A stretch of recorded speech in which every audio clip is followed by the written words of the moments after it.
Baba. Gençleri görünce dayanamıyorum. Bir sınav çekiyorum her zaman. Evet arkadaşlar, Shiva Tapınağı olduğunu nerede anlıyoruz? Bhaktapur'un Çömlek Meydanı'na geldik. Shiva'nın korkunç bir görünümü Payram. Yani bak size ben ne yapacağım.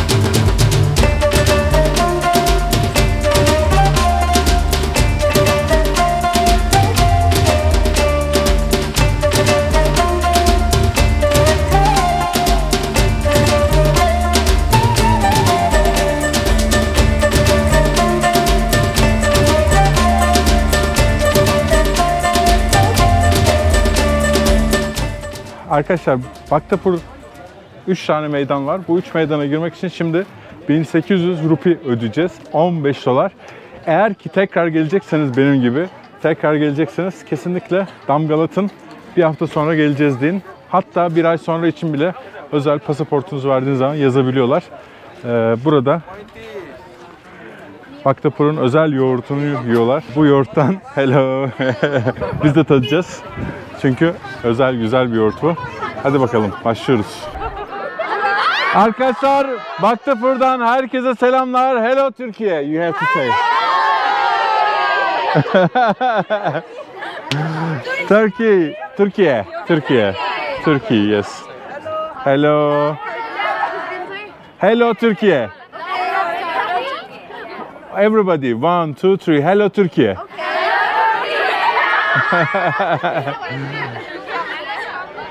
Evet arkadaşlar, herkese selamlar. Bunlar hemşirelik öğrencileri. Çok fazla hemşirelik okulu var. Çünkü Filipinler'de, Nepal'de, Kanada gibi ülkelere hemşire olarak gitmek artık bir gelenek olmuş. Çok fazla bu tarz okullar var.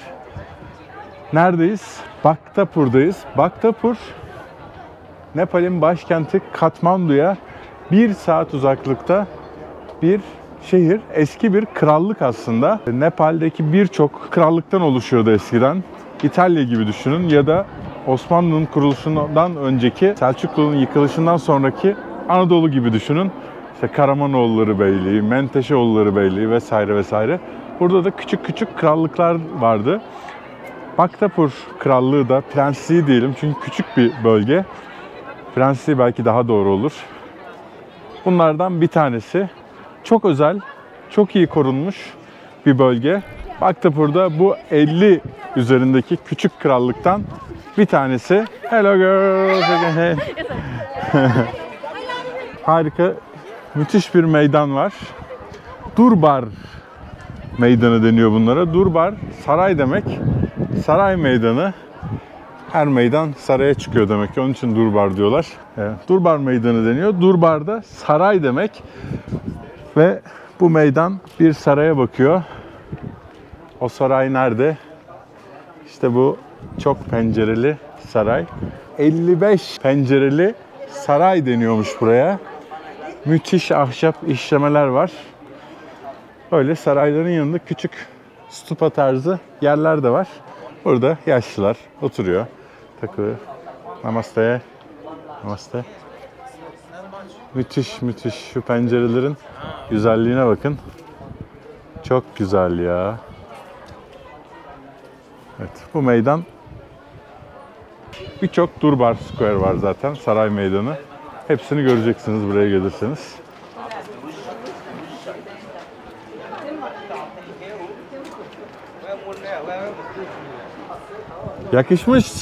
Yakışmış. Para, hep para, hep para ya. Sence ben zengin gözüküyor muyum amcam? Bakın burada da bir çan var. Çanlar kimin için çalıyor? Çanlar Kral Popakindra için çalıyor. 1600'lü yılların sonunda, 1690-95'lerde Bhaktapur'un kralı ve buradaki mimariyi yaratan kişi mimariye çok ilgi duyuyor ve bu muhteşem sarayları, meydanları yaratıyor. Kendisi Kral Bhaktapur muydu, neydi ismi unuttum, olarak tanınsa da aslında bu doğru değil. Nepaller yanlış biliyor. Bu şahıs kral değil. Bu şahıs Trabzon'un Of ilçesinden, Trabzon'un şampiyonluğunu kutlayan bir Trabzonlu. Hala burada. Şu anda uyuyor.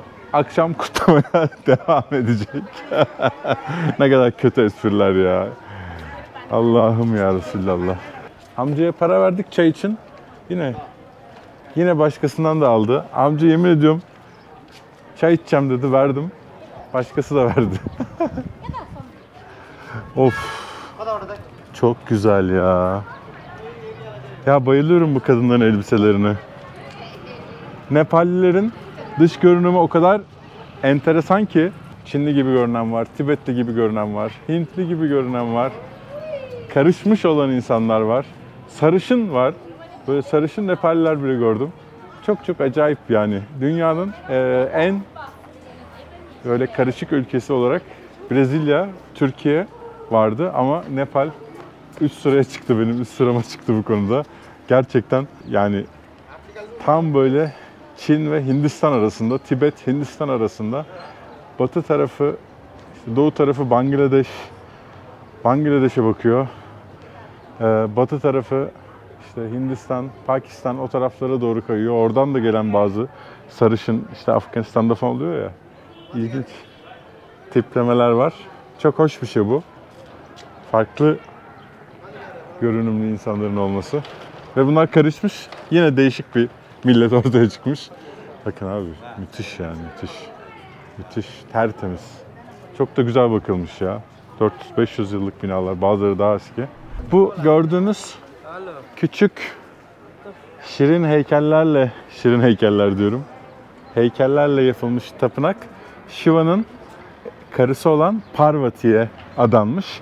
Aslında Parvati değil, onun yeryüzündeki değişik versiyonlarından yine farklı bir tanrıçaya adanmış bir tapınak. Çok küçük ama eşi olan Shiva, yani erkek olan Shiva için de bu tapınak yapılmış. Shiva tapınağı. Yine yan yalalar. Parvati için yapılanın küçük olduğuna bakmayın. Nepal'de Parvati'ye daha çok tapınılıyor. Çünkü Shiva yıkım tanrısı. Yıkım her zaman kötü değil. İyilik için de yıkım yapılabilir. Mesela zehiri içiyor insanlık için ve zehiri yok ediyor. Parvati ama enerji. Yani Parvati olmadan diğer tanrıların özelliği hiçbir şey ifade etmiyor. Onun için Parvati Nepal'de çok seviliyor ve saygı görüyor. Büyüklük çok da önemli değil Hinduizm'de. Hello girls. You speak English? You're from Nepal? Ah. Okay, I ask you a question. Like school, okay? Who is this temple made for? First time we came here, we don't know. Ah, 0 points. 0 points. Shiva. This is made for Shiva. You Hindu? No, I'm Christian. Christian? Yeah. Oh, that's why you don't know. Yes. But you should learn. It's history, you know? Yeah. And Parvati. Do you know Parvati? Yes. Who is Last Parvati? wife. Ah, congratulations. İşte görüyor musunuz? Very clever girls. You speak very good English. Thank you. Yes, you speak English too? Ah, very shy. What's your name? My name is Srijana. And your name? Christina. Christina Tham. Christina, like Christina Aguilera. Nasıl gülüyor? Nice to meet you girls. Thank you. Bye bye. Bye bye. Evet. Gençleri görünce dayanamıyorum. Bir sınav çekiyorum her zaman. Size de sınav yapacağım arkadaşlar. That's good. Evet arkadaşlar, Shiva tapınağı olduğunu nerede anlıyoruz? Bakın. Shiva'nın elindeki o trident var ya, mızrak, üçlü mızrak, o işte Shiva'yı temsil ediyor. Bu üçlü mızrağı gördüğünüz zaman Shiva tapınağı olduğunu anlıyorsunuz. Bakın orada da üçlü mızrak var. Yine böyle burada küçük bir tapınak. Bunun neyi sembolize ettiğini anlamışsınızdır muhtemelen. Bereketi sembolize ediyor tabii ki. Cinsel organ şeklinde.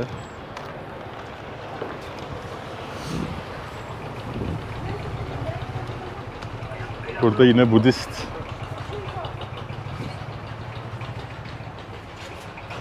gergedan. Asya gergedanı Nepal'de var. Belki Onu da görmeye gideceğiz. Nepal'de bir safari yapar mıyız? Belki yaparız vaktimiz kalırsa. Burada 1 ay süren var çünkü. Yani girişte verilen vize 1 aylık. Ama çok basit. Şöyle soruyorlar. Hi, thank you. Ne kadar kalacaksın diyor. 6 ay dersen 6 ay veriyor. Onun tabii parasını vermeniz gerekiyor. Ben 1 ay dedim çünkü 50 dolar. 3 ay 100 küsür dolar galiba. Çok kolay. Yani kapıda alıyorsunuz vizeyi ama sadece soruyorlar ne kadar kalacaksın diye. Bu neymiş bakalım. Yine bir tapınak. Tapınağın içinde kalanlar. Namaste. What? Buddha. Buddha. Ha. Bu Buda'nın bir heykeli var. Oo. Kırmızı renkte. Yes, yes. Yes, yes.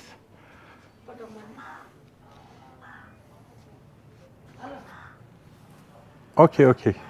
Ha, yanlış tarafa mı çeviriyorum? Ha, yanlış çeviriyorsun diyormuş. Ben solak olduğum için ters tarafa çeviriyorum. Burada Buda'nın hayatından şeyler var. Enstantaneler var. Sanıyorum Buda ama yine Shiva burada.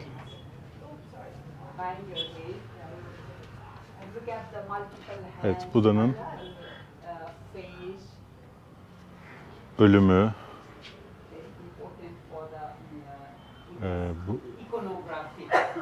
Buda'nın Buda yaşamını anlatıyor. Burada enlightened oluyor. Burada oruç tutuyor herhalde Buda. Uzun süre oruç. Burada saçını kesiyor. Burada şeyden kaçıyor. Saraydan, yaşadığı saraydan, Lumbini şehrinde. Burada bir tane yılanla ilgili bir hikaye var. Burada bir kuş kurtarıyor. Heh, yeter bu kadar. Thank you. Thank you. Evet. Hi guys. Evet. Nepal'deki on binlerce tapınaktan bir tanesi. Teyzem, hadi bakalım parayı da kapsın. Maşallah. Namaste.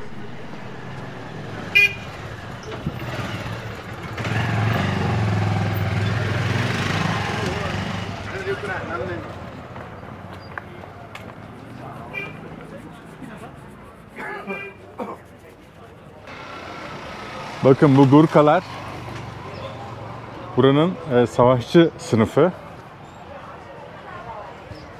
İngilizler vesaire de çok kullanmışlar. Galiba Çanakkale'de de İngilizler kullanıyor Gurkhaları. Böyle savaşçı, çok iyi savaşmalarıyla bilinen bir millet. Ve can I hold? Bıçakları da bu şekilde değişik bir bıçakları var. Bu bayağı ağırmış. Böyle kafayı kesiyorlar. Thank you. Göstereyim size biraz daha. İnanılmaz güzel bıçaklar var. Hatta bakın burada rom var. Gurkha bıçağı şeklinde yapmışlar romu. Nepal bayrağı dünyada kare ya da dikdörtgen olmayan tek bayrak. Dediklerine göre Himalayaları, Everest tepesini, Everest'in yanındaki diğer tepeyi sembolize ediyor bu şeyler. Bayrak bu şekilde. Bu bizim Osmanlı kılıçlarına benziyor mu? Bayağı ağır ha bunlar. Güzel yani. Güzel bıçaklar. Şimdi erkekler ne kadar istiyorsunuz değil mi bunu? Fatih abi bana da al diyeceksiniz. Ama ben bunu nasıl alayım kardeşim? Fiyatını sorayım ama sizin için. Allah elim yağ oldu. So how much is this? Like this one? This one? Yeah.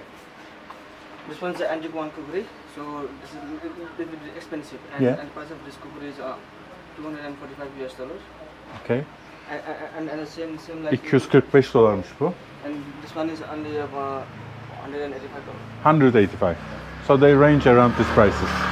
Okay. Thank you very much. You Gurkha? No? My boss is Gurkha. Okay. Thank you very much. See you. Evet. Aslında ucuz. Tabii ki bu fiyatlar turist fiyatları arkadaşlar. Bunlar yarı fiyatından bile daha aza inebilir. Elim yağ oldu. Hacı emmi ne yapıyorsun? Good. Yes, yes. Yes, yes, very good. Wow. Wow. Başka bir meydana çıktık. Evet, bu da Parvati. Nereden biliyoruz? Buradaki çukurdan zaten Shiva'nın eşi olan Parvati olduğunu anlıyoruz. Bu da bir pot, yani bir şişe. Bu da kozmik enerjiyi taşıyor. Aslan da Parvati'nin sembollerinden bir tanesi. Parvati'nin hayvanı, her tanrının her tanrının bir hayvanı var. Şu gördüğünüz 5 katlı Katmandu Vadisi'ndeki ikinci, yani sadece 2 tane var. Bir tanesi Patan'da, Katmandu'da, bir tanesi burada. 5 katlı bir tapınak. Kim için yapılmış? Shiva'nın eşi Parvati için yapılmış. Peki bu tapınak kim için yapılmış? Shiva için yapılmış. Ama Shiva'nın bir formu var. Büründüğü bir karakter var. Pairap deniyor bu karaktere. Pairap deniyor.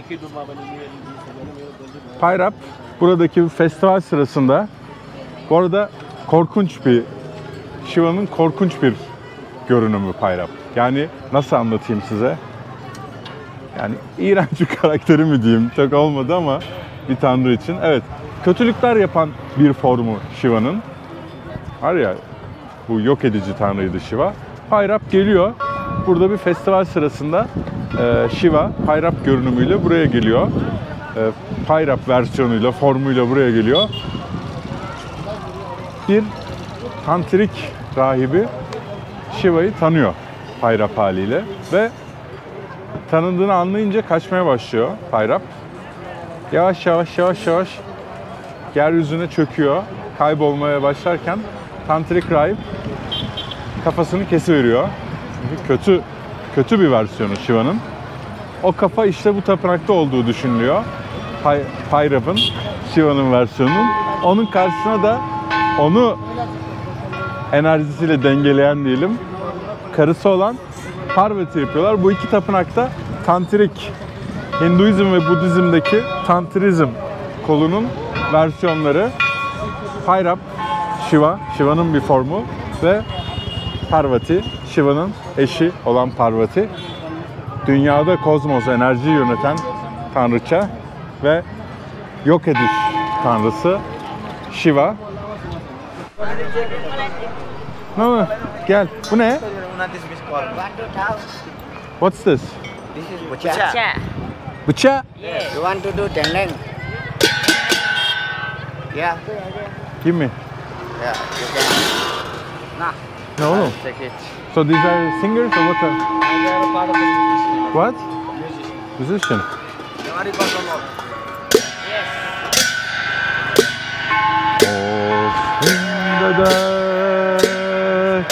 Ettin baba. Ettin baba. Ne kahraman Türk milleti. Thank you guys, thank you. Welcome. Very nice. Thank you, bro. Adamsın sen, adam. Bye bye. Bye bye. Evet, tabii tanrılar da Hinduizm'de. Merhaba. Hocam merhaba, Fatih Hocam. İyidir, sağ olun. Laos'ta görmeyi de umuyordum ama Kamboçya Laos'tayım Şubat ayında. Harbi mi? Evet, denk Oralarda. gelemedik. Nasılsınız? Burada çok memnun oldum sizi gördüğünüzde. Söyle YouTube kanalını. Biraz daha anneşimden Antik Seyyah ismi. Antik Seyyah. Biraz daha arkeoloji tarih temalı çekiyorum ama Aa, çok güzel. sizin kadar hani popüler videolar çekemiyorum ama yine de İnşallah olur ya. bir şekilde bir iki Ben sene. de takip edeceğim. Böyle zaman Anlat bakalım. buldukça. Bunu biliyor musun ne olduğunu? Tabii burası şimdi Baktapur'un ikinci meydanındayız. Tamam. Burası Baktapur. Bakta bu arada muritler demek. Evet. Baktapur'da muritler şehri. Pur zaten Şehir demek. Sanskrit'te şehir demek. Singapur gibi işte. Gibi. Aslap'ın şehri. Merhabalar, nasılsınız? Aslı eşim bu arada. Teşekkürler. Fatih Bey YouTube'dan Memnun takip ediyoruz, biliyorsun, izliyoruz videolarını. Ben izliyorum daha doğrusu ama eşim. Orada filtresi yapıyoruz Seda sen. Yok öyle. Abi Niyata Pota Tapınağı. Burası ünlü o tapınak. Burada farklı figürler var görüyorsunuz. 5 katlı. Bu Nepal'in en büyük tapınağı, en uzun tapınağı 35 metre. Patan'da da varmış bir tane. Patan'da da var aynı şekilde. Birkaç yerlerde de var. Burası ise Bayrap Tapınağı. O hani şeydeki Katmandu'daki Durma Meydanı'nda büyük bir Bayrap Tapınağı şeyi var. O korkutucu Shiva'nın o korkunç görünümü. Burası da 15 santim. Buradaki de yine Bayrap. Ama 15 santim gördüğün gibi çok küçük ama çok korkutucu. Evet. İçeride daha büyük bir heykel varmış. Orayı sadece Hindu rahipler görebiliyormuş. Bayrap'ın kafası burada gömülü olduğunu inanıyorlar. Evet, yine burada gömülü olduğunu inanıyorlar. Yine burada aynı şekilde arınıyorlar. O işte şey sürüyorlar üzerlerine vesaire. Ne sürüyorlar? O neydi alnımıza sürdüğümüz dün? Üçüncü göz. Üçüncü göz, o hani gayb gözü dedikleri, o kırmızı ismini unuttum şimdi. O şeyden sürüyorlar yine bu tapınaklara. Korkutucu versiyonu. Korkutucu versiyonu. Bu da Shiva'nın karısı. Karısı aynı Parvati zamanda. için yapılmış. Parvati için yapılmış, aynen. Ben de bayağı Hinduizm hakkında Evet. öğreniyorum, okuyorum. Evet abi, takip ediyoruz sizi de. Yani yanındaki arkadaşım da bayağı işin uzmanı. Öyle mi, rehberiniz? Ha, süper. Ben de öğrenmeye çalışıyorum bayağı. Süper. Fatih Bey'i takip edin. Onun Laos'taki şaman ayini videolarını izleyin. Çok güzel, Mesela onu ben de izledim ve o köye de gittim. Hadi canım. Ama bana video çektirmediler. Büyük ihtimal başka bir köye gittim. Ha, Önce Şehirli'ye gittim turla, oradan başka bir köye gittim. O Guangxi şehirlerine gittim. Yine garip bir Kamboçya'da ilginç bir festival denk geldim. Senden izlememiştim onu ama. çok güzel. Çin Festivali'ydi, böyle herkes birbirini doğuruyor vesaire. Hatim ne güzel. Çok enteresan bir yere denk geldim. Kaçırdık. Böyle bu Asya'ya gelin arkadaşlar. Avrupa'yı falan boş verin. Fatih Bey'i takip edin. Asya çok iyi. Ya gelin. Nepal zaten Katmandu büyülü bir yer. Ben 12-13 sene önce, ben şöyle şey yapayım. 12-13 sene önce Asya'yı bayağı dolaşmıştım. Ama sonra Afrika, Güney Amerika derken, Avrupa derken Asya'ya tekrar geldim. 1-2 senedir ben de tekrar başka bir gözle geziyorum yani. Aynen. Sri Lanka'daydım. Bangladeş'e gitmemiştim. Orada bayağı uzun belgeseller Yorucu bir gezi yapmışsındır eminim. çektik. Çok yorucu. Bir aydan fazla kaldım. Yani bayağı yorucuydu. Ama burası mesela çok ilginç. Çünkü din olarak da Budizm'le işte hibrit bir din var. Hinduizmin karışımı. Ve böyle yani dar sokaklar falan acayip güzel ya. Sanki antik çağlar dolaşıyor. Nerede yaşıyorsun? İstanbul mu? İstanbul'dayız yani. İyi, güzel. Dönecek misiniz? Birkaç gün sonra bir Tayland'a uğrayacağız. He. Eşimin bir hastası vardı. 2 yıl sonra gezemiyorduk. 2 yıl sonra bir tatil öyle düşündük. Böyle gezmeye devam ediyoruz. Geçmiş olsun çok Fatih ya. Hocam'ın da bu arada çok garip, böyle toplumdan dışlanmış kesimlerin videolarını çekiyor.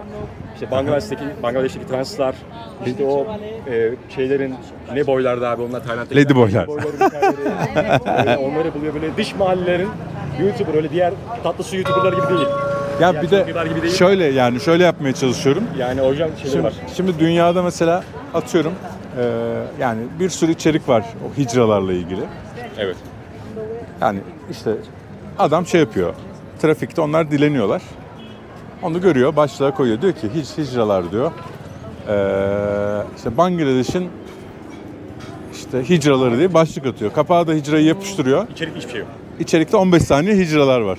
Ben toplam 1 saat 40 dakika 2 bölüm çektim.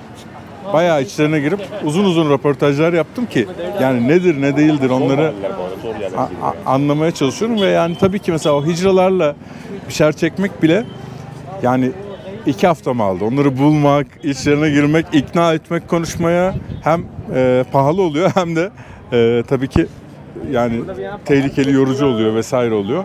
Ama sonuçta güzel bir şey bırakıyoruz yani gençlere. Yani Hocam içerik. biraz daha böyle YouTube'da daha keyifli tarafta tabii, ilgi çekecek tarafta tabii. Benim sorum şu abi, biraz daha böyle tarihi arkeolojik anlattığım için antik kentler vesaire. Ama biraz daha böyle nişim dar gibi. O da yani Biraz fazla bilgi pompalıyorum. Hani o evet. biraz insanları sıkıyor tabii. Yok aslında sıkmıyor. Ben size bir şey söyleyeyim mi yani? Ben de mesela çok bilgi pompalıyorum. Başta öyle dediler ama bu YouTube'un algoritmasıyla çok alakalı ya. Doğru. Ben size konuşuruz. Instagram'ı alayım. Biraz size öğretirim ben. Teşekkür ederiz abi. Şeyde paylaşırım Twitter'da falan insan şey yapar. Sağ olun. Çünkü ben de sizin gibi düşünüyordum başta. Yani gidiyordum Meksika'da Mayaları ya 5000 kişi takip ediyor. Ya diyordum bu insanlar demek ki bunları merak etmiyor. Ama öyle değilmiş. Evet. Birazcık şeyine göre oynamak gerekiyormuş. YouTube'un istediğini vermek gerekiyormuş. Ve o kitleye ulaşmak lazım değil mi bir türlü? Evet. O bir yerde bir insanlar var ve seni izleyecekler ama işte... İnanılmaz ya. O hicraları bile mesela ya bir tane hani dersin toplum homofobik falan yok. İnsanlar acayip hoşlarına gitti yani 2 bölüm önce. İnanılmaz pozitif tepkiler alıyorum. Hiç negatif tepki daha almadım. Çünkü benim onlara yaklaşımım da onların hoşuna gitti. Yani Tabii. öyle. Arkadaşları da takip edin. Yazıyorum ben alta. Seyyah. Antik Seyyah ve Aslı arkadaşı. Bu arada gerçekten benim gibi böyle yani ben birazcık konuştuk az önce. bayağı biliyor. Yani başka gezginler geliyor. Aa işte bu tapınak ne güzel falan diyor. Bak adam Parvati'yi biliyor, Shiva'yı biliyor, Bhairap'ı biliyor. Evet. Yani bunlar önemli şeyler arkadaşlar. Bunları bilmeden buraları dolaşmak. Katmandu'ya da gelsin insanlar değil mi? Burası 60'ların Kesinlikle. 70'lerin o Magic Bus'ları, Seal otobüslerinin Evet. 100 dolara İstanbul'u. bindikleri, İstanbul üzerinden, Damla'dan kalkan buraya uğruyorlar. Bir Evet. ayda Afganistan falan üzerinden. Evet. O yani o zamanlar tabii tabii. O Cat Stevens'ı falan bir izleyin. Bir Bob Dylan'ın yol edebiyatını. Cat Stevens'ın zaten Yusuf İslam Ne şarkısı var Katmandu diye. Evet, harika o. Yani buranın Tabii, ruhunu tabii. yaşayın. Çok O keyifli dönem. bir yer. Hala da var hippiler ama o dönemin hippileriyle benzeşiyor mu? Az yani. Yani vardı, o zamanın hippileri gibi değiller. Aslında sağlam hippiler de gördüm ben böyle yaşlı. Ta oradan beri buralar takılıyorlar demek ki. Evet arkadaşlar devam ediyoruz biz. Evet. Görüşürüz. Alta bıraktım YouTube'larını. Hoşçakalın.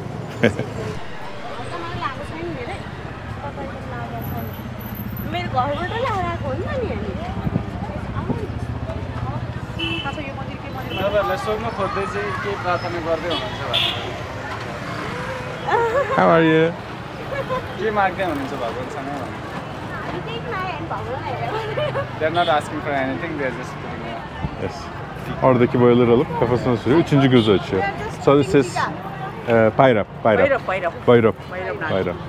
This is an Akash You can Bhairap. ask them. Huh? You can ask them what is Bhairap. Yeah, This is for Akash Bhairap. This is an Siddhi Lakshmi. You know? Siddhi Lakshmi. Thank you. Thank you madam. You are living allowed. No. Best dollar. Best I dollar. don't have. 5 mi? Best dollar. Best dollar. How does she speak Turkish? $5? Best dollar, yes. $5. Türkçe mi? Yok, no thank you. Like 10-15 this language, of course. I They will Yeah. give you good price for Does you. she speak Turkish? But I don't have money. No money. Give me rupee. You have rupee. You give me Yeah, for rupee. you. Yes. Just for me? Yeah. Not buy for me? I don't need it. Salam, salam. Thank you. Thank you very much. Welcome to Bakta. Yes. Tip for her. For giving me some. Evet. Şimdi bu arada Türk insanlara rastlamak ne kadar mutlu ediyor beni ya. Hele gençlere böyle. Bakın YouTube çekiyorlarmış. Takip edin, destek olun. Çünkü çok önemli. Kız ne yapıyorsunuz? Hello. Yoğurt mu yiyorsunuz siz? Ama bu yoğurt değil. Yoğurt mu? What's your YouTube channel name? Okay, you follow everybody. I write for you. Oo, takipçilere bak. Burslar gelsin. Okay, you have paper? Tôi 하나밖에 고. Woo! Good student. Okay. Autograph and YouTube channel name. Cute autograph. Run. Insta. Solak gavur olarak. Everybody follow because we help orphanage in Turkey with the money we make. Okay. If you follow, we have more support for the orphanage. Okay. Thank you. Yes. Evet, şu anda nice yogurt. Baktapur'un yoğurt diyorlar bunlar da muhtemelen bu yoğurt değil. Daha çok muhallebi gibi bir şey. Deneyeceğiz. King of Yogurt.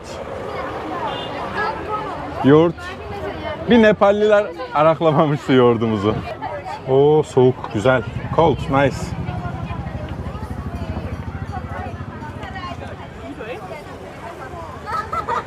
Yoğurtmuş harbi. 60. Yarım dolardan daha ucuz. Küçücük bir yoğurt.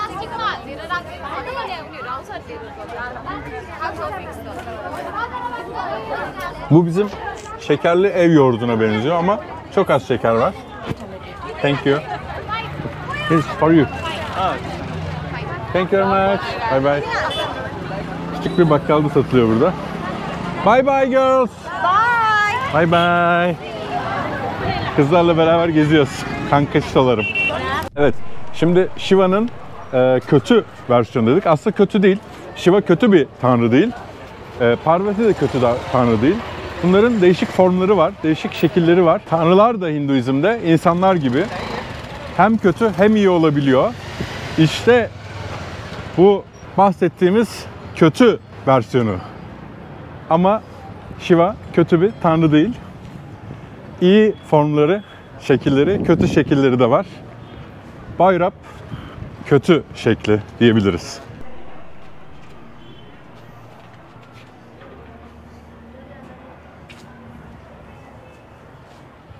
Evet, şimdi bir Vishnu tapınağındayız. Krishna ile eşi Radha'yı görüyorsunuz. Tavus kuşları var. Krishna, Vishnu'nun reenkarnasyonu. Burada yine Ganesha, fil tanrı ve 2 karısıyla beraber. Bu da Kumar, Vishnu'nun oğlu, savaş tanrısı. Ha. Savaş tanrısı. Bu da bir tavus kuşunu sürüyor. Bunlar Parvati ile Shiva'nın çocukları. Ve Vishnu tapınağı. Shiva değil, Parvati değil, Vishnu tapınağı. Burada Bhaktapur'da arka planda kalan çok tatlı bir tapınak. Burayı da görmeden geçmeyin. Bakın, insanlar buraya girmiyorlar pek. Ana tapınağın önünde fotoğraf çektirip gidiyorlar ama harika bir Vishnu tapınağı var ve küçük muhteşem heykeller var. Çok güzel ya. Tarihin içinde dolaşıyoruz. Binlerce yıllık dini inanışlar birbirine karışmış. Binlerce yıllık animist dinler Hinduizme, Budizme evrilmiş. Budizm bir felsefe olsa da Hinduizmle beraber iç içe geçmiş. Şimdi size burada Gorka şeyini göstereceğim. Bu 1850'de İngiliz ordusuyla, yeah, I will tell this, I read it. İngiliz ordusuyla beraber savaştıklarını anlatıyorlar. Bundan gurur duyuyorlar ama Nepal hiçbir zaman İngiliz sömürgesi olmamış arkadaşlar. Sadece İngilizlerle beraber hareket etmişler vesaire ama hiç zaman sömürge olmamış. Şimdi burada ilginç bir hikaye göstereceğim. Bir tek kişilik ordu diyor.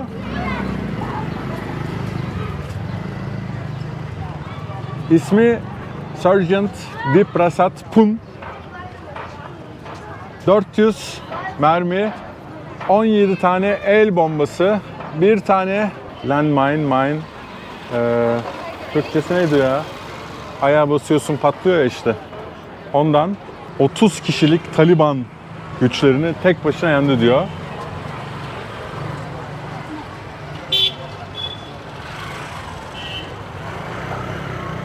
Şu ana kadarki en büyük ikinci yüksek onur madalyasını almış 30 Taliban militanına karşı tek başına savaşarak mayın. Bakın burada da şey yazıyor. Bir adam, bir kişi diyelim, bir kişi ölmekten korkmuyorsa ya yalan atıyordur ya da Gorka milletindendir diyor. Korkak olmaktansa ölmek daha iyidir diyor burada. Evet. Vallahi ben de korkmuyorum ölmekten ama Gorka değilim. Burada da polisler var. Hello, how are you? Nepal polisi. Aa! Kumari? Yes? And that's the festival yesterday that began. Ah. This is called the chariot. So people Yeah. push it from the day after New Year. Evet, şu anda Nepal yeni yılına giriyoruz. Yavaş yavaş. Onu da çekeceğim size. 2081 yılına giriyoruz. Bu da normalde Kumarileri de burada taşıyorlar, o tanrıça çocuklar, kız çocuklarını. Ama bu başka. Yeni yıl için hazırlanmış bir şey. Yıkılacakmış gibi duruyor. Baksanıza ne kadar eski. Kat.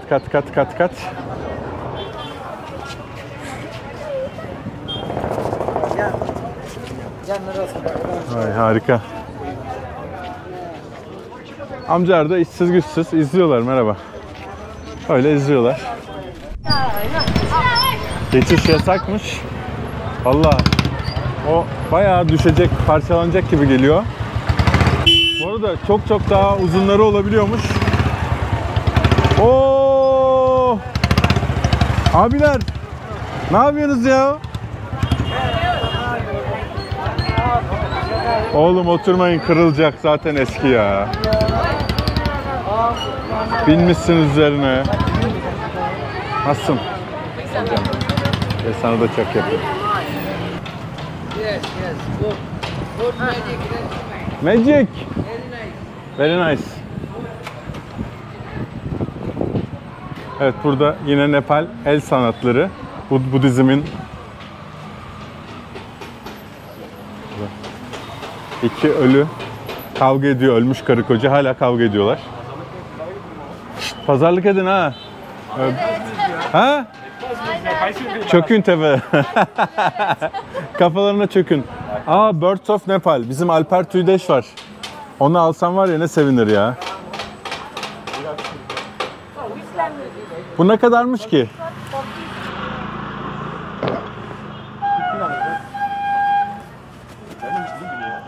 Alper, sana alayım bak, elle yapılmış bu. How much is this? This is 300 rupees. 300. How many? 1, 2? We have 20. no. 300 rupees. Yes, okay. I want one, yes. Thank you. Welcome, sir. Welcome. Bye bye, görüşürüz. Any other? How much? 150. 100. 500. 500. Good. No, 600. Sir. 500. No, sir. I don't have a lot of 600 rupees. Okay. Arkadaşlar, yorum yapan iki kişiye de bu mavi renkteki budaları hediye ediyorum. Yolluyorum. Yes, thank you. Kalenderi de yanlış yazmışlar ama olsun.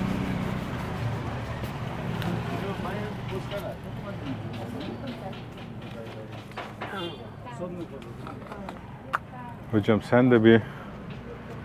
Vay. Ha, onu veriyorsun. Okey. Ha, bayağı uzmanlaşmışsın sen. Thank you, sir. Vedat Milor'a benziyorum biraz. Thank you. Teşekkürler. Thank you.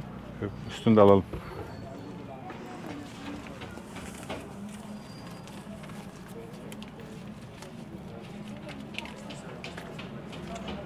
So 1, 2, 3, 4. Thank you. Welcome. Bye bye. Bye. Harika şeyler var. Bhaktapur'un Çömlek Meydanı'na geldik. Burada yüzlerce yıldır, binlerce yıldır çömlekler yapılıyor.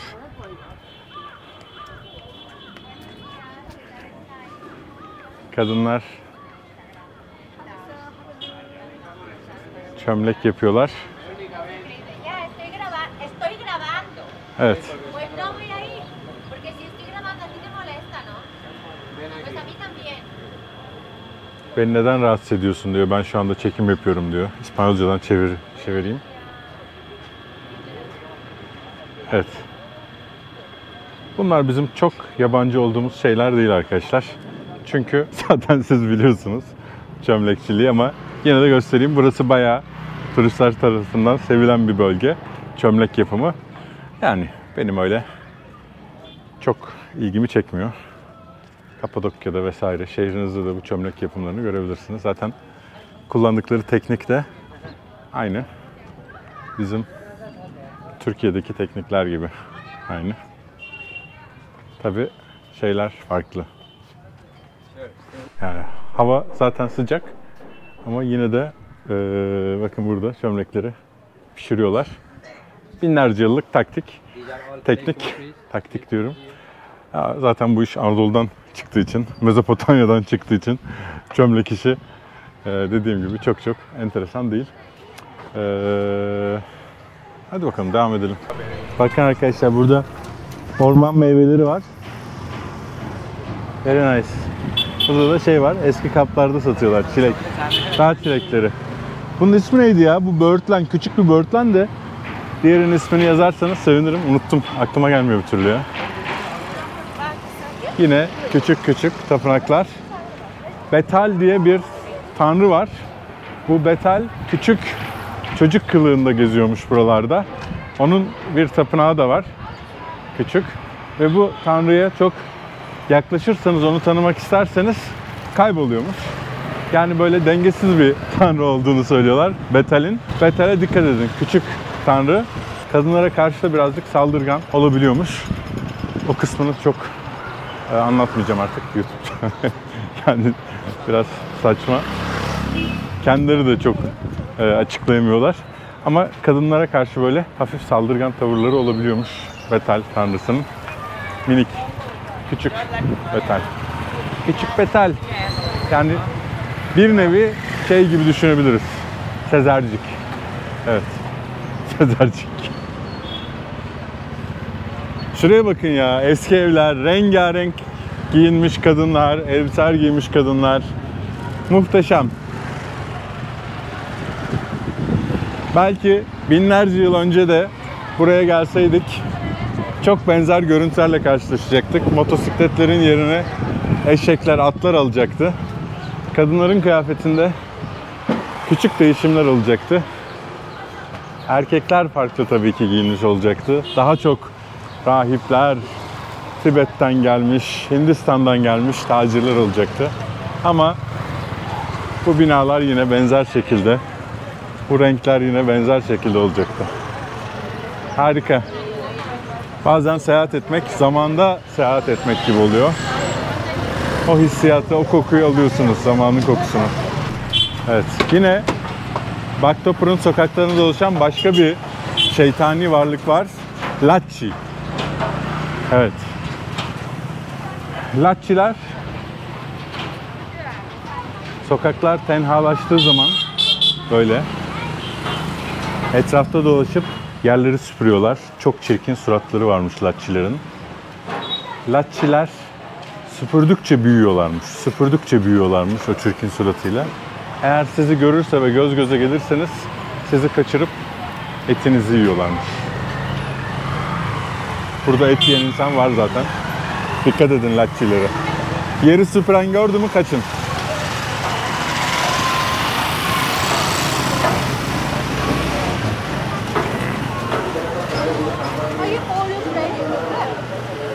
Aha, süpürgede gördük. Lachiler yakın. Bunlar biraz ne kadar çirkin mankenler ya. Ama ilgi çekiyor. Amacına ulaşıyor.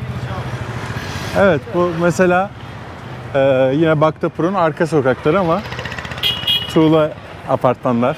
Harika bir görüntü veriyor.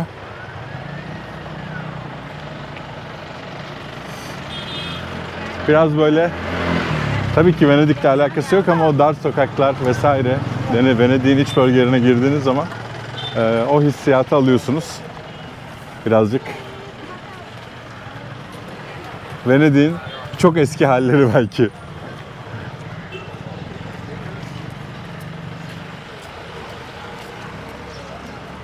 Mimari olarak benzeşmiyor bu arada. Hissiyat olarak dedim. Şimdi vırvıradan çıkacak. Evet. Ve 3. meydana geliyoruz. Vay vay vay vay vay vay vay vay vay vay. Bu İtalya gibi ya. Meydanlara çıkıyorsunuz devamlı. Ara sokaklardan girip kocaman bir meydana çıkıyorsun. İtalya, İspanya. Bu tarz ülkelerde de böyle. Çok enteresan. Binlerce kilometre uzakta olmamıza rağmen o hissiyatı alıyorsunuz. Tabii çok farklı bir şekilde.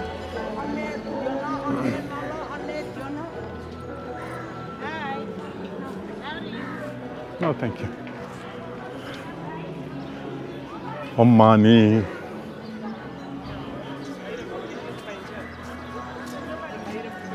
Evet. Harika bir meydan.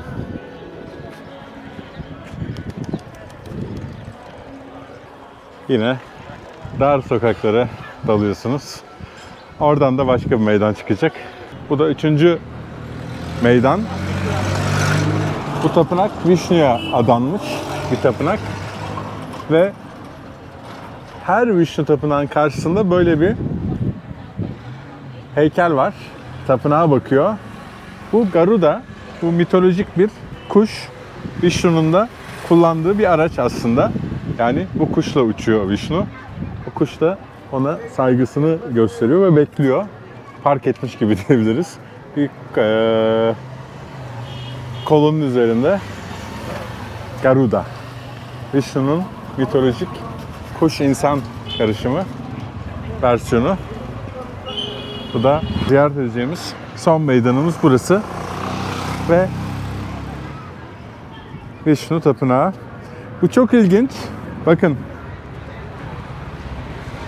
Bu kolon kaplumbağanın üzerine koyulmuş. Kaplumbağanın üzerine koyulan başka ne var? Bilin bakalım.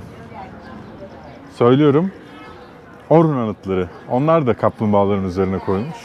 Yani Tibet Budizminin Moğolistan'a kadar ulaştığını, buradaki o mimari stilin ya da dini inanışın oraya da yansıdığını görüyorsunuz. Burası aynı zamanda Bhaktapur, doğudan Tibet'e giden haç yolunun üzerindeki duraklardan bir tanesi. İnsanlar burada konaklarda konaklayıp Tibet'e doğru devam ediyorlarmış. Buranın pirinci ünlüymüş, pirinciyle ünlüymüş. İnsanlar durup pirinç yiyip Tibet'e devam ediyormuş. Pirinci ünlü olması da çok enteresan yani. Pirinç yenilmeyen başka şey hiç bilmiyorum ben. Demek ki buranın pirinci güzel. Nasıl güzel oluyorsa artık.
İtalya abi işte ya. Aynı İtalya.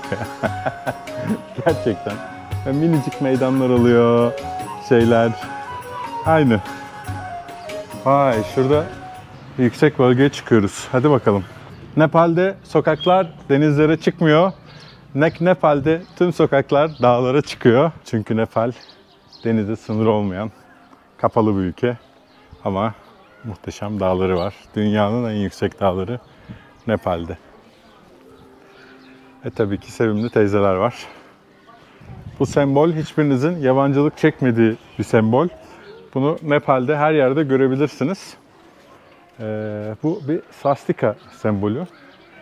Hinduizm ve Budizm'de bolca kullanılıyor. Nepal'de her yerde, kapılarda, dev hallerde görebilirsiniz. Nazizmle bunun alakası şu. Hitler Ari ırktan geldiğini düşünüyordu. Almanların, yani beyaz ırkın, üstün ırkın. Onların da kökenlerinin Aryanlardan, yani o dönem Nepal'de olan üstün ırktan geldiğine inanıyordu. O sembolü de alıp Nazizmin sembolü yaptı, swastikayı. Nepal'de şans getiren bir sembol olarak, dini bir sembol olarak kullanılıyor. Bakın bu duvar her yerde görebiliyorsunuz. Burada da var. Yani Nazizmle aslında hiçbir ilgisi yok. Burada da Davut yıldızına benzeyen bir yıldız var ama onun da alakası yok. Evet, gücü sembolize ediyor. Sakti ile Shiva'nın birliğini sembolize ediyor. Bir üçgen Shiva'yı, bir üçgen de Sakti'yi sembolize ediyor.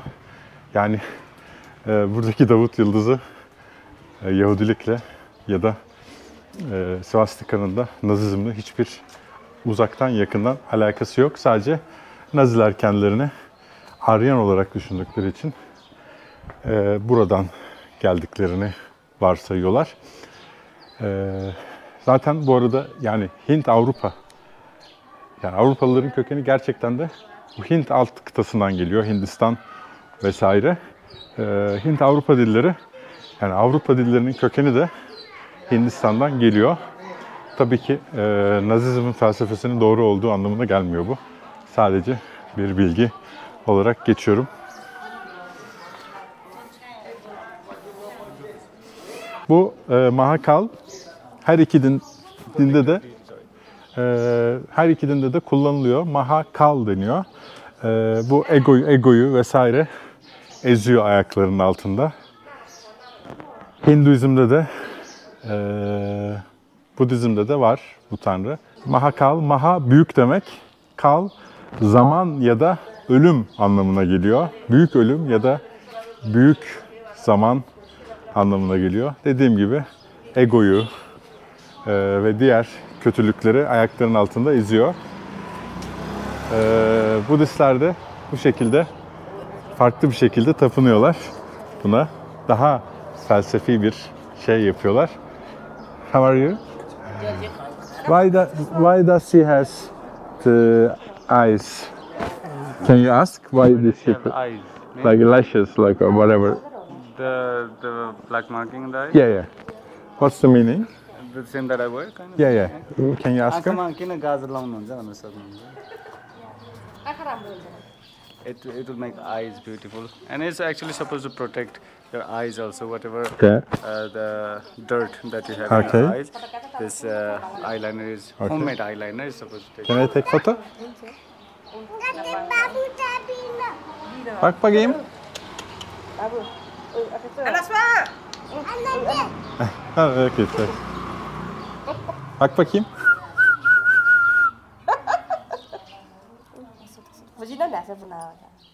And you gel. Seni de çekeyim.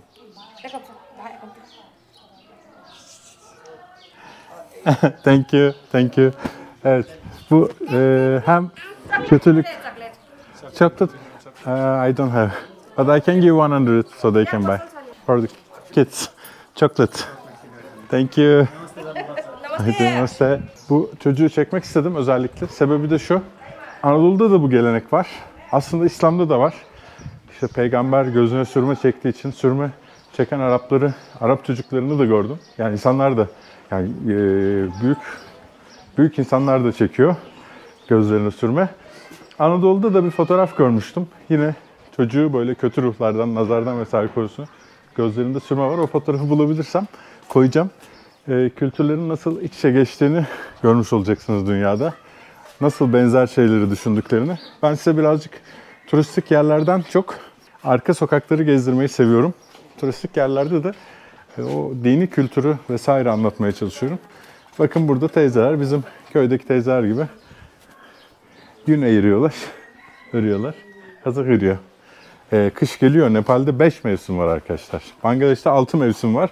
Nepal'de 5, Türkiye'de 4. Bazı ülkelerde 2 mevsim oluyor sadece. Yağmur sezonu ve yaz. Yağmur sezonu ve yaz. Hep aslında yaz onlara. Özellikle tropik bölgelerde. Burası hem tropik bölgelere yakın olduğu hem de 1500 metre yükseklikte olduğu için hava her zaman serin ve güzel. Müthiş. Şu anda mesela hiç terlemiyorsun ama soğuk da değil, çok sıcak. Bakın şu evin mimarisinin güzelliğine bakın. Aha, kuyu. İtalya işte abi, bak İtalya'da da ya İtalya diye şey yaptım ya. Abi fotoğrafın güzelliğine bakın ya. Teyzeler çok güzelsiniz. Vallahi maşallah. Şu güzelliğe bak. Abi fotoğrafın güzelliğine bakın ya. Heh, sen de gel. İlla eksik olmayacaksın sen Kamber. Dur bakayım. Can you hold this? Can you film it when I'm taking a photo?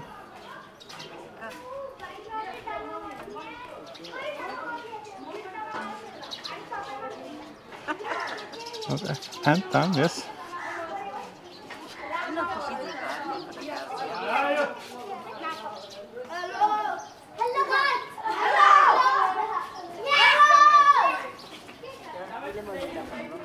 Oğlum çok güzel fotoğraf ya.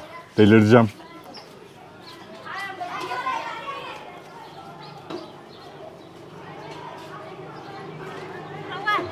Thank you.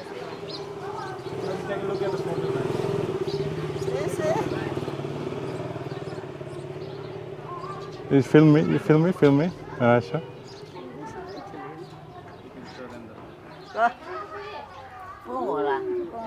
지수마가 특이야. 특이 지수매. 엄마마 분이마 마시마마 다스마 가는 거고. Take her too.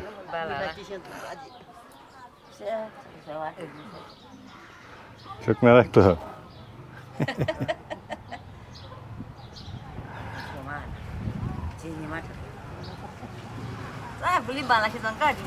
Aa, sende de mi vardı Ömer? Oo! Oo! Bak bende de var. Aa! Soyundurma beni daha. Okay. Bak size ben ne yapacağım. Thank you. Namaste, namaste. Okay. Arkadaşlar çok tatlı kadınlar. Ben bunların fotoğraflarını bastırıp getireceğim. Bakalım o zaman da tepkilerini göreceğiz. Çok sevimliler. Bay bay. Şu güzelliğe bakın. Tam bir fotoğraf ya. Sanki oraya fotoğraf pozu vermiş gibi oturmuşlar. They are like part of a photo all the time. Sanki bir fotoğrafın parçası gibiler.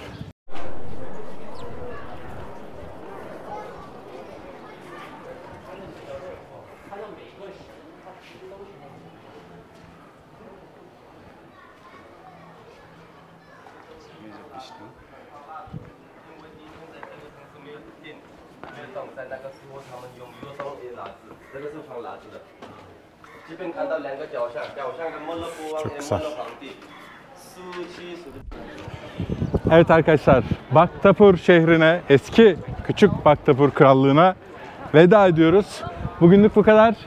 Kendinize iyi bakın. Bu arada kanalıma abone olmayı, takip etmeyi unutmayın. Çünkü Just English ile beraber her ay depremden zarar görmüş öğrencilere Darüşşafaka'ya burs veriyoruz. Bu bir proje.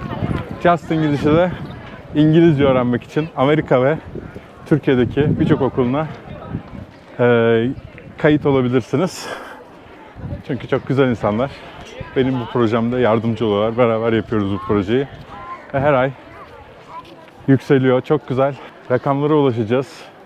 Çok güzel miktarlara ulaşacağız. Umudumuz her ay milyonlarca lira bağış yapmak. Kendinize iyi bakın. Görüşürüz. Bhaktapur şehrinden hepinize iyi günler.